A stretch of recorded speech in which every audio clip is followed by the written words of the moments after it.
কেউ বলা হয় না। অনেক কিছু ভাবি, অনেক কিছু দেখি। যেমন এখন ফেসবুক স্ক্রলিং করলেই শুধু ধর্ষণ, খুন, মারামারি, গলা কাটা, এরকম মানে নৃশংস কাজগুলো, মানে এত খারাপ খারাপ কাজগুলো সে মানুষ করতে পারে, এটা আসলেই মানে খুব দুঃখজনক।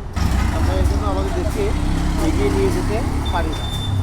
এই জন্যই আমাদের ভাই বোন যারা আছে, যারা একটু বড় হয় বা ভার্সিটিতে পড়ে, তারা তারা দেশের বাইরে কেন মুভ করে, কেন চলে যায়, এই কারণগুলোতে চলে যায়।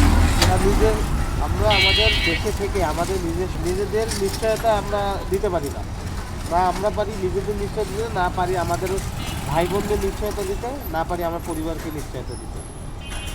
তাহলে কেমন দেশ, যে দেশে এরকম অত্যাচার হওয়ার পরেও প্রশাসন একটা মাত্র পদক্ষেপও নেয় না। আর ভাই যারা এরকম করছে তাদের কাছে ধরছেন আপনারা, তাদেরকে আমি মনে করি আমাদের দিক থেকে আইন তো সবার জন্য সমান। আইন যদি মানে তাহলে পুরস্কার করে দেন, একটা দুইটা 500টা 100টা মারেন না, মারেন, মানুষ ভয়েতে আর করবে না। হ্যাঁ, ভয়েতে করবে না, বি কেয়ারফুল।